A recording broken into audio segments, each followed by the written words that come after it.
Welcome to another episode of The Brand Called You, a podcast and podcast show that brings you leadership lessons, knowledge, experience, and wisdom from thousands of successful individuals from around the world. I'm your host, Ashutosh Garg, and today I'm privileged to welcome a very, very accomplished poet from Hudson Valley, USA, Ruth Danon. Ruth, welcome to the show. Thank you for having me. I'm so happy to be here. Thank you. Ruth is the founder of Live Writing, which is a project for reading, writing, and performance of poetry. She's an accomplished and well-recognized poet, and her work has been published widely all over the world.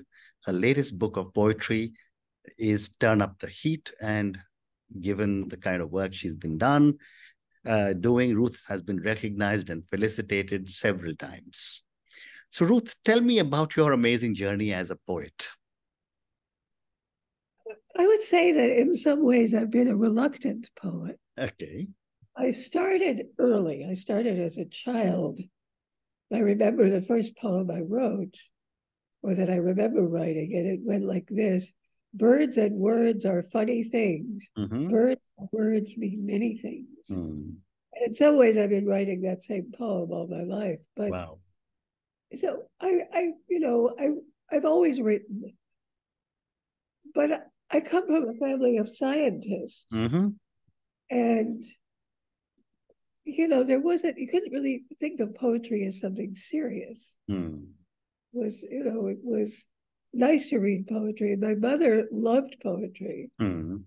Would quote page after page after page of Virgil and Dante and what else? I mean, she could memorize poetry. She was a doctor. She was educated in Europe. Mm-hmm. She was a refugee. And so I grew up with poetry around me, but never thinking that that's something one could be. Mm. And so I continued writing all through school. And then when I got to college, I was continuing to write, and people would take the poems out of my hands and publish them in the school literature magazine. And then when I went to graduate school, something similar happened. Somebody said to me, well, you should take this seriously. Mm. And I thought, well, that's an interesting idea. Mm. I mean, to take it seriously. Mm. And it has taken me a long time, not to take it seriously, but to be visibly serious. Mm-hmm. So it was very incremental. And I listened to your interview with Yuyutsu, and I know you asked him who had influenced him. Mm. And I was thinking about that question, if it were asked of me. And I had to say that in some ways, Yuyutsu was a very important influence, because not only did he value my work and publish it, but he basically said to me, you really have to take it seriously. And that means you have to burn your house down. Correct. I had been burning my house down. I mean, I had a job out of graduate school. I had a job in Ohio. It was a good job. And after 2 years, I quit. And I went to work. And my mother was very angry with me because, you don't quit a good teaching job. Correct. But I did. I quit. I went to New York. So I've had moments of that kind of leap. I call them leaps, where I make a leap. And each leap has led me further into poetry. So that's the best way I could describe it. It's really slow journey. I also think that my background, not just the science background of my family, but their status as refugees. And the fact that they went from one country to another country to another country left me with a sense of always being in exile in some way, always needing to be ready for the next leap, what that was going to be. And I think that shaped my relationship to being a poet. And when you say, that to be a poet, you must burn your house down, are you stating that you can't do anything else? Not at all. Not at all. In fact, particularly in this country, where being a poet is a profession you pay to do rather than paid for. Yeah. you have to find some other way, a day Mm-hmm. job, something that you can do Right. and support your habit of poetry. Yeah. And I was fortunate because early on, I discovered that I loved teaching. Mm-hmm. And in fact, teaching and writing have always sort of competed with one another. Mm-hmm. But I did not like traditional teaching and I did not like conventional teaching. Mm-hmm. So um, when I went to NYU, which is where I met Yuyutsu, Mm-hmm. um, I was privileged to create my own program. Okay. And I did that for 23 years. And I Mm-hmm. created the program in a kind of experimental way. And then eventually they closed my program along with 9 other people Mm-hmm. whose programs were also discontinued. Mm-hmm. And that's when I moved to the Hudson Valley and started live writing, which allows me to continue experimenting, supports my writing, and gives me a great deal of satisfaction and pleasure. Somebody once said to me, this was another important advice, that you need to be a good member of the literary community. Right. You cannot be in isolation. You cannot do anything in this world sitting in an attic all by yourself. Mm. You must be in the world with other people. And so my curating has been very much an aspect of Well that said. commitment. Well said. So And let's talk a little bit about your new book, Turn Up the Heat. And, yeah, when I was reading about you, your poetry is often lauded for its rich language and innovative structure. Uh, Tell me a little bit about Turn Up the Heat, the unusual title, and how your book continues to reflect your, thinking in poetry and the language. I love that question. Um, well, first of all, very simply, Mm-hmm. I hate the cold. I mean, I really hate the cold. Mm-hmm. So I'm always saying turn up the heat. Mm-hmm. I think it's a cliche, and you know, what risky thing to make a cliche the title of your book. But I loved it. I loved that title. And I think it has to do a little bit, maybe even with this issue of language, which is that as a writer, I'm not particularly interested in telling you what happened last Tuesday. Mm-hmm. Last Tuesday I went to the river and took a walk, and it was very nice. And now I'm cleansed by Mm-hmm. spiritual experience. Mm-hmm. I might have that, but I would never want to write it in that way. Mm-hmm. And so there's a kind of alchemical or uh, uh, heating up of experience that leads to a kind of transformation. Mm-hmm. And so I want to increase the pressure. And of course, we're living in a time of increased pressure. I mean, the climate crisis is putting pressure on all of us. The political situation throughout the world is not particularly happy. Mm-hmm.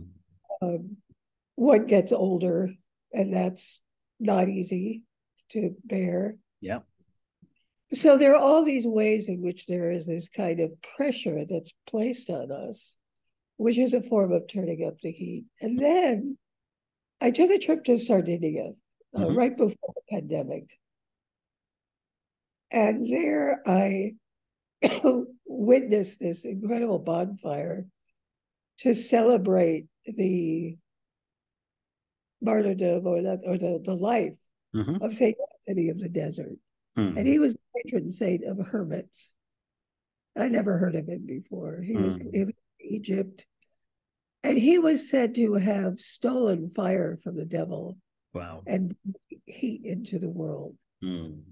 And when they make this fire, as it's in the book, they make a big mound, bigger than a house, Mm-hmm. with a tree in the middle, a hollow tree in the Mm-hmm. middle. The tree stands up from the mound. And it reminded me of the statue of Giordano Bruno Mm-hmm. in Rome. And Bruno is one of my heroes. He's an intellectual martyr. He was burned at the stake in 1600. Mm-hmm. And so there is this paradox of heat, because heat can can save your life in some ways. You can have heat in the desert and you won't freeze, but it can also destroy you. Right. Okay. And so it's in that paradox that I write, and I'm interested in the paradoxical. Somebody said that in this book, what I do is present propositions and then I undo them, undermine my own convictions all the time. So there's a quality of uncertainty and transformation. It's interesting that you say the language is rich, or that people say the language is rich, because actually that richness comes very, very hard to me because, I come from a European intellectual family. We live in abstractions. And so for me to find the specific, the concrete, the image in the world is hard work. Maybe it's effective because it is such hard work, because it doesn't easily. I have students who can just produce imagery like nobody's business, that just comes. Yeah. But I have to fight for it. I have to fight to see what's in the world and to see what is actually meaningful in the world to me. Well said. Great response. Thank you so much. But also tell me, Ruth, how does Turn Up the Heat fit into your larger body of work? Do you see it as a continuation of previous themes or a departure? That's such an interesting question. In some ways, I think one writes the same poem throughout the lifetime. Not the same thing, but certainly things recur. And this book was organized recursively rather than in a linear way or in a narrative way or in a thematic way. So if I go over the body of my work, such as it is, I'll find certain things recurring. I'll find birds showing up all the time. I mean, my very first poem had birds in it. The very first poem had ambiguity and a concern with ambiguity and a question of meaning. So that continues. That said, I can trace that all the way through. That said, every book is different, and every book teaches you how to write itself. Correct. So in this book, I was excited by the fact that I had no parts. Lots of books have parts. I was excited by the idea that what I wanted was for the reader to turn the page and have no idea what was going to come next. That each poem would look different from the one that before it. So in other books, that was not the case. In other books, I have a sequence, and that sequence would be together. In the last book that I did with Nirala, there were several sequences, and in the first section of that book, one sequence interrupted series of poems used as punctuation.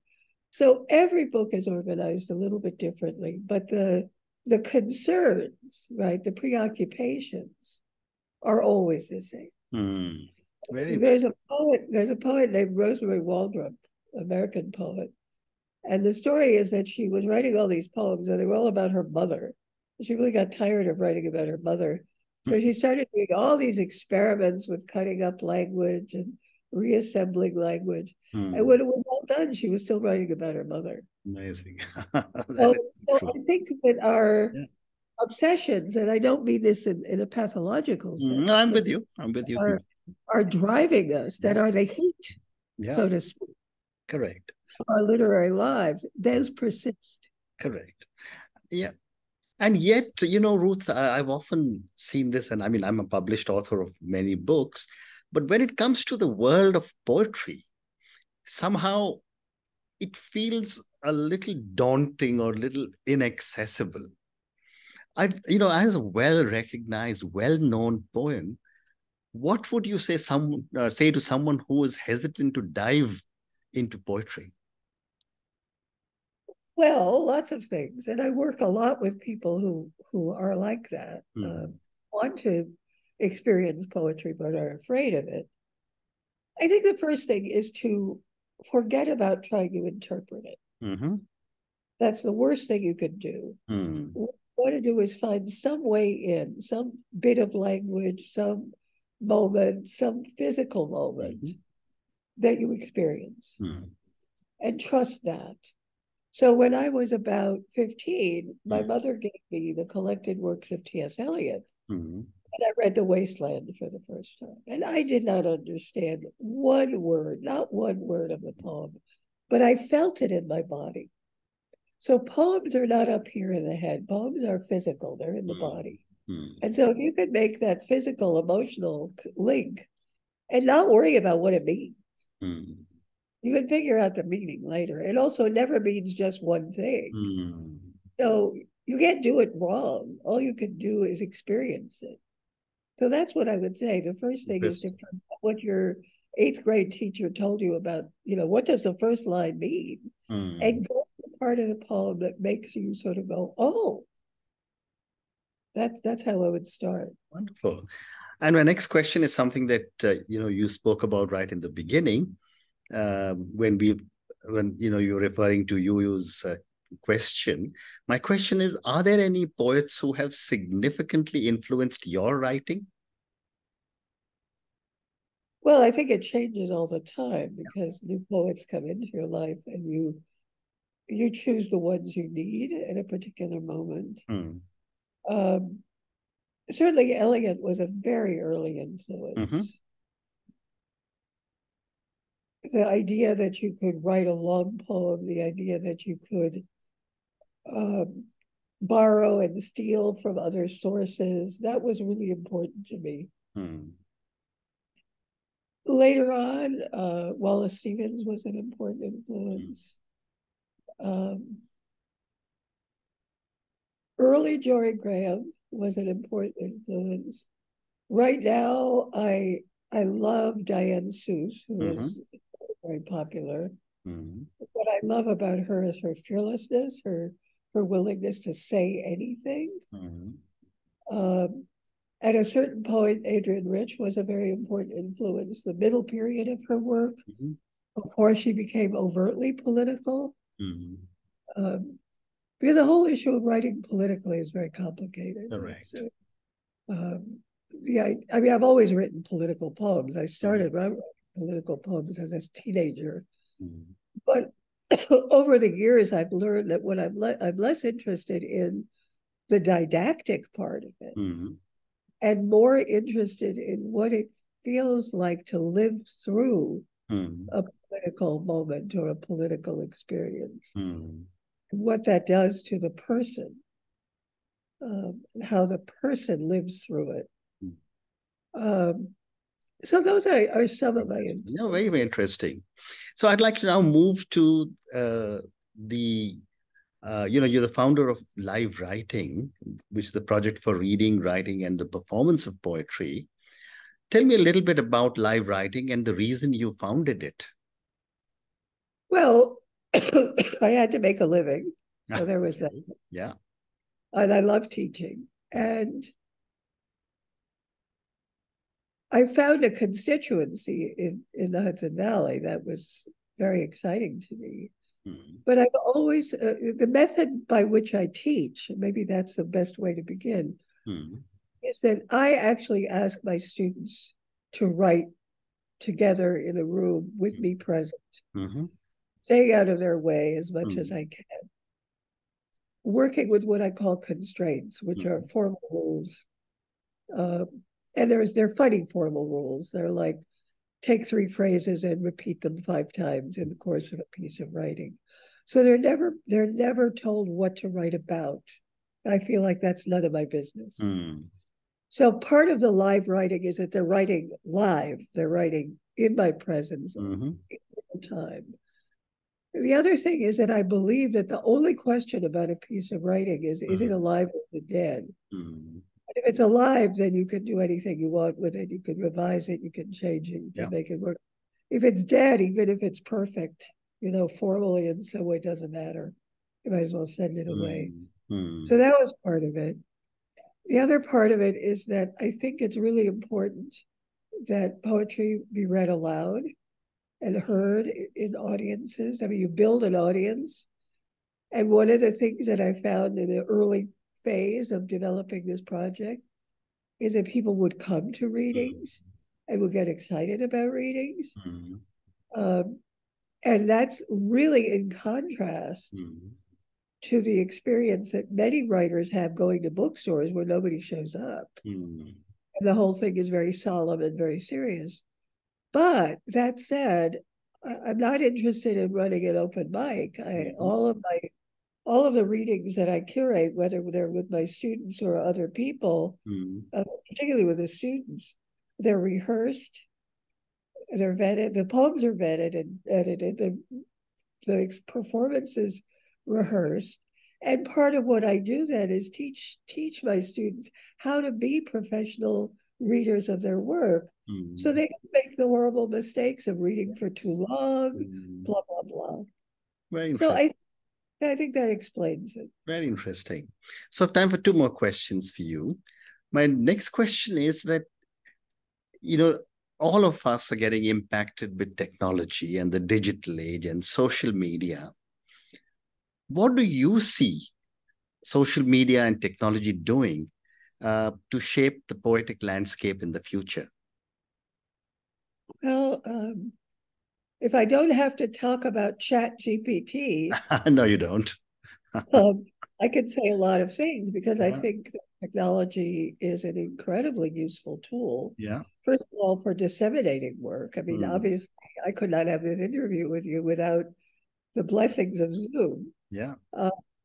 And certainly my teaching, I teach people all over the country, so I couldn't do that without Zoom. But also, I think that there's much more conversation about poetry and among poets, and that's exciting. So that's made possible by technology. Yeah. There are also poets in this country, and I don't know them well, and I'm not sure that I'm that interested in what they're doing. But it's called FLARF, FLARF. They take language from Facebook and other places, and they make poems with that language. And what interests me about that is that I think that poems really are about language and are made of language. And one of the things I try to tell my students is, you don't have to worry what the poem is about. That will take care of itself. What you have to worry about is the language. And so media gives us a whole new avenue towards weird and interesting language. Correct. Well said. Edward Pound said, no great poetry is written in a matter 20 years old. The poet has to be of his or her own time. Yep. And that media changes the language, and we have to interact with that. Well said. And my last question to you, and this is for the many, many people who will listen to our conversation. What would you say are 3 lessons you would like aspiring poets to take back from our conversation? That's such a beautiful question. I think one thing is, don't be afraid. I've been afraid much of my life. Don't be afraid. I think another lesson is, don't be alone. Don't try to be alone. Yeah. Hillary Clinton used to say, it takes a village. Well, it takes a world to make a poet. And you have to be in the world and be part of the world and join the world and not be afraid of the world. Yeah. And the third thing, I think, would be to love language and trust language. Even as imperfect as language is and as slippery as it is, it's your love of that language and your attachment to that language that is connected to your love of the world and your attachment to the world. That means you have an ethical commitment as a poet to the world and to language, and you are engaged in an ethical activity, and that's really important. Oh, wonderful. And on that note, Ruth, and your 3 amazing lessons: don't be afraid, don't be alone, be a part of the world. And third, you said, which is so, so powerful and yet so simple, love the language. Thank you so much for speaking to me about your journey. Thank you for speaking to me about your book, Turn Up the Heat, about so many different aspects of poetry. And thank you also for speaking to me about live writing. Thank you again, and good luck. Thank you so very much. Thank you for listening to the brand called You Videocast and Podcast, a platform that brings you knowledge, experience, and wisdom of hundreds of successful individuals from around the world. Do visit our website www.tbcy.in to watch and listen to the stories of many more individuals. You can also follow us on YouTube, Facebook, Instagram, and Twitter. Just search for the brand called You.